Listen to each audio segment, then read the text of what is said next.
okay? Super simple concept. I wanna get my leg out of half guard. I'm either gonna get that leg safely into side control, right? Or my leg can be stuck in half guard and I wanna advance it towards going to the mount, right? So I don't want that leg to be caught anymore. There's a million different ways to try and get this leg out, okay? When we're talking chest to chest, we're talking turning in and facing the legs. And last but not least, there's also this way, right? All of them, I'm trying to get my leg out, right? All of them, I'm trying to still get my leg out, right? And in the knee cut, I'm still trying to get my leg out. All of them are still trying to get that leg out if I'm caught in half guard. For you brand new people, this is closed guard. When I get past that, it's gonna be a big old battle just to get his legs open and then get to this position. Then we get to here and we've got half the battle done. This is half guard. Okay, so he has a whole world of underhook games. He can play an underhook game here. And what I have to do, like we talked about last week, is a wizard. I have to stop him from going to my back, okay?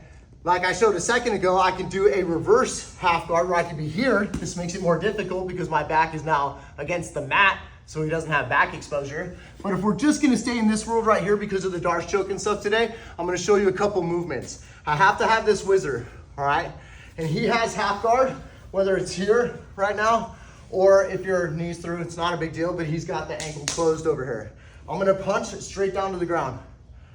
You guys see that? So you can grab the underhook and get up under elbow. So everyone see this, he's got his head close to me, he's got his elbow in his hand, right? And I have my whizzer.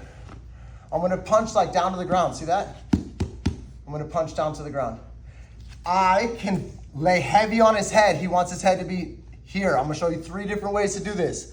I can be heavy on his head. When I taught MMA fighters, this is great. Boom, elbows. I can also push and slip elbows. You can hit people like this. You can also grab their neck, but I'm gonna push right now and push off of this right leg, okay? Or sorry, right hand. And I cut my knee. I slide in. Now he's up on his side and I get my Darce choke. I'm here. Again, I punch down to the ground and I'm heavy collar tie, facing him collar tie. I'm heavy here trying to keep him away. I pop up on my toes and I'm on my hand and my feet. I slide my knee and my butt through. I push him down to the ground. Look how I passed his arm across. You have that underhook, right? Go to my, around this way, Gavin, see my underhook? He has the underhook here. When I shoot my arm inside that same neck spot, I'm like moving his arm with my hips and my wizard. And now I'm able to grab his head. This time, instead of just grabbing the arm, my hand, I told you before to grab the tricep, I want you to close his head off this time and bring that arm to your hand and grab high. Don't forget my right leg, my near side to the body is in his belt line and I'm pushing into him, staying on top in this particular Darce. Okay, now I'm here and I have double post. I can even be on my hands.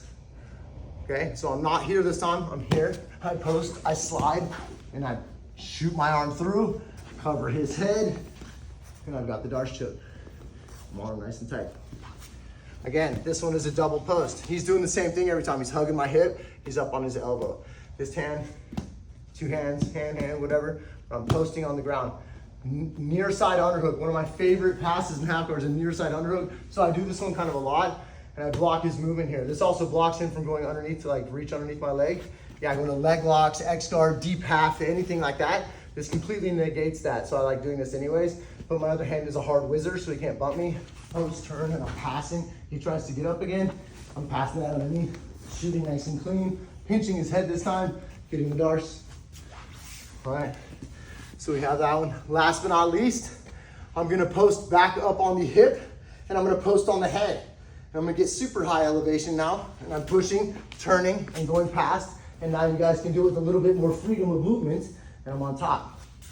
Again, I have the underhook, and this time I push the hip, so he stays on the ground. I push the head, right? So the other one, I was like collar tie in hand, and then I was double post down on the ground.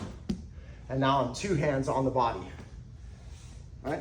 And I can pass. Once I get to this position though, I shoot my arm through, and I have a Darce choke, and I'm on top again. Do those 3 passes make sense? Collar tie and post, double post, and then high double post. All shooting the Darces. All 3 of them shoot the Darce. All 3 of them I do this.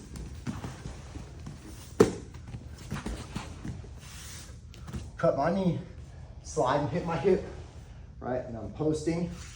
I come around the corner and then I'm going to shoot the Darce, close the head off, right? Collar tie posting, high posting, whatever the case may be. I'm cutting through, shooting the Darce, closing the head off. Make sense? Ready, set.